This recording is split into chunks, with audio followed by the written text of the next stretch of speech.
Alors, bonsoir tout le monde. Bienvenue dans cette édition du Web Journal de Radio-Québec, édition du 6 novembre 2022. On va parler brièvement des midterms aujourd'hui parce que les midterms, ces élections de mi-mandat, c'est dans 2 jours, c'est mardi et je sais qu'on le dit souvent quand il y a des élections aux États-Unis. C'est un peu comme si l'avenir de l'humanité dépendait de ce qui se passait là-bas. Mais c'est pas juste moi qui le dis, c'est aussi les gouvernements partout dans le monde qui s'y préparent. Par exemple, le financement de la guerre en Ukraine dépend de la poursuite, je veux dire, de la victoire des démocrates, etc. Il y a énormément, les enjeux sont énormes avec ces élections-là en ce qui concerne la géopolitique, mais aussi, pas juste ça, pas seulement les questions de politique et de géopolitique et d'économie, etc., mais toute la question de la culture. On a vu, on voit que ça s'accélère avec les plans du Forum économique mondial, de l'agenda 2030, le contrôle de nos vies à travers la réduction de l'énergie. On le vit en particulier en Europe. Et donc, et pas juste, il y a aussi comme la subversion des mœurs à travers le transgenrisme, etc. Le plan mondialiste se déploie. Et donc, ce qui se passe aux États-Unis avec les midterms, c'est un peu comme, en ce qui me concerne, là, c'est un peu comme c'est un peu comme la dernière chance. On ne peut pas, les républicains ne peuvent pas perdre ces élections-là. Je sais que c'est ce qu'on a dit avec Donald Trump aussi, il ne pouvait pas perdre, mais on a montré qu'il ne les avait finalement pas perdues, ces élections. Qu'il avait besoin d'un moment Biden pour prendre le blâme sur l'Afghanistan, que avec ce qu'il y avait en Ukraine, c'était pas possible. Ça prenait une intervention en Ukraine pour défaire la structure de l'État profond en Ukraine et qu'une intervention militaire ne pouvait pas se produire sous un mandat de Trump. Donc, il fallait que Trump se retire un certain temps, laisser Poutine rentrer en Ukraine. Biden prend le blâme. Même chose aussi, c'est qu'il y avait tellement d'utilité au fait d'avoir Biden là, ça lui permettait de faire le ménage au sein du Parti républicain parce que lorsqu'il était là de 2016 à 2020, il ne contrôlait pas le Parti républicain. Il y avait quelque chose comme la moitié du Parti républicain qui le détestait, c'était des traîtres, c'était des gens qui se présentaient comme des républicains, mais finalement qui étaient des anti-Trump et que dès que Trump allait déployer une partie solide, costaud de son agenda, notamment avec la haute trahison de l'administration Obama, etc., toute la question entourant Jeffrey Epstein et avec qui il s'est rendu sur l'île St. James Island pour ses partous pédophiles, Bill Clinton, Bill Gates, etc. Donc, que tout ça serait nécessairement opposé par les démocrates et pas seulement que les démocrates, mais qu'une partie du Parti républicain, et donc qu'il se devait de perdre pendant un moment, afin de trouver qui validait l'élection, qui était réellement de son côté, tasser ces gens-là et mettre des patriotes à la place. Donc, il fallait, en fait, ce n'est pas une perte. On a montré comment Biden était contrôlé de différentes façons. Mais ce moment-là était souhaitable pendant 2 ans pour laisser un certain nombre de trucs en politique étrangère et en politique intérieure se produire, en politique partisane aussi. Mais là, j'ai beaucoup de misère à voir, quoique je ne l'avais pas vu en 2020 non plus, mais j'ai beaucoup de misère à entrevoir le bienfait de, encore une fois, laisser les démocrates partir avec l'élection, parce qu'on sait qu'il va y avoir de la fraude. Joe Biden a littéralement fait un discours où est-ce qu'il a dit ça va nous prendre du temps à compter les votes, etc. Le même pattern qu'en 2020.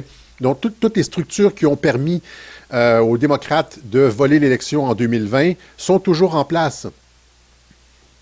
Et donc, il va se passer exactement la même chose. Et Biden, on sait que les démocrates présentement obtiennent le pire résultat qu'ils ont obtenu de leur histoire, ou le deuxième pire résultat en termes d'appui et de pourcentage de vote de la population. Ils sont très, très, très mal placés et tout le monde s'attend à un ras-de-marée, même un ras-de-marée républicain. Donc, et Trump qui ne cesse de répéter qu'il sera bientôt de retour. Vous serez très content sans dire c'est quoi. Je serai bientôt de retour, je serai bientôt de retour, etc. Mais ce que je voulais dire, c'est que les démocrates, Joe Biden, dans un discours que je vais vous faire entendre, préparait à la fraude, encore une fois. Il disait, ça va prendre du temps à compter les votes, etc. Mais donc, les structures qui ont permis la fraude sont encore en place. Ils vont procéder exactement de la même manière, sauf que cette fois-ci, ils savent qu'ils sont surveillés. Hein. Il y a eu le film 2000 Mules, etc., des décisions de justice qui ont été favorables aux républicains et tout ça et tout ça. Mais il y a aussi le fait, ce que j'ai expliqué, c'est-à-dire que les structures qui étaient là pour capter la fraude sont aussi présentes, sont toujours présentes. C'est-à-dire, on sait que les machines Dominion sont ouvertes, on peut rentrer par Internet pour changer les votes à partir de l'étranger même, et que tout ça, hein, c'est captable par les agences de sécurité américaines, la NSA, la Space Force, etc.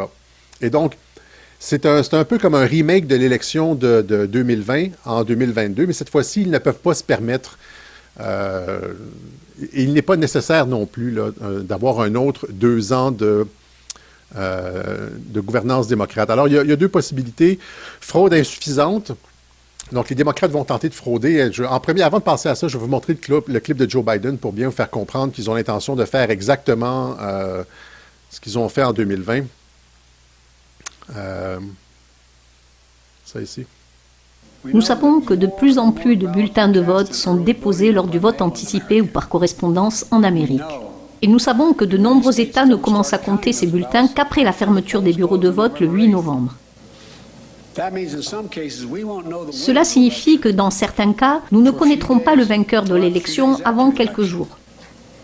Le temps de compter tous les bulletins légitimes de manière légale et ordonnée.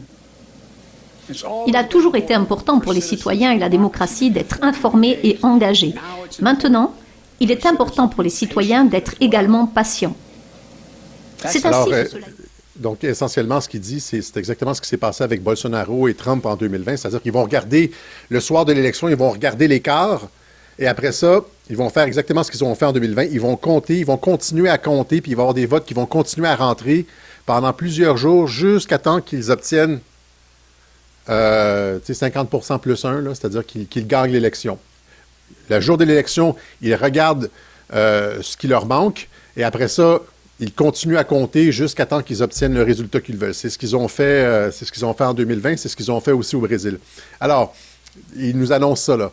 Et donc, alors, ils vont tenter de frauder. Maintenant, on s'attend à un raz-de-marée rouge. Pourquoi on s'attend à un raz-de-marée rouge? Comme je l'ai dit, à cause du taux d'insatisfaction de Joe Biden. C'était la raison pour laquelle les patriotes ont mis Joe Biden là, parce que c'est un président faible qui allait être impopulaire, à qui on allait faire des crocs en jambes, comme en Afghanistan, etc., pour tirer la marque démocrate vers le bas.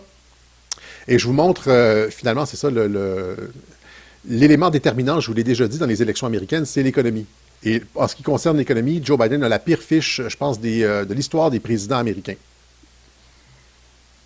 To me, the number you probably ought to care about the most in this poll, the state of the U.S. economy. 81% tell us they're dissatisfied. Alors, 81% des Américains sont insatisfaits de l'économie de Joe Biden. Second highest number we've ever recorded. The last time it was this high was Joe. OK. Alors, donc, on s'attend, c'est ça, partout les républicains devraient passer. Maintenant, s'ils fraudent et que c'est insuffisant à cause du tsunami, eh bien, les républicains passent. Et là, il y a une reprise du contrôle de l'agenda législatif, le Congrès, le Sénat, etc.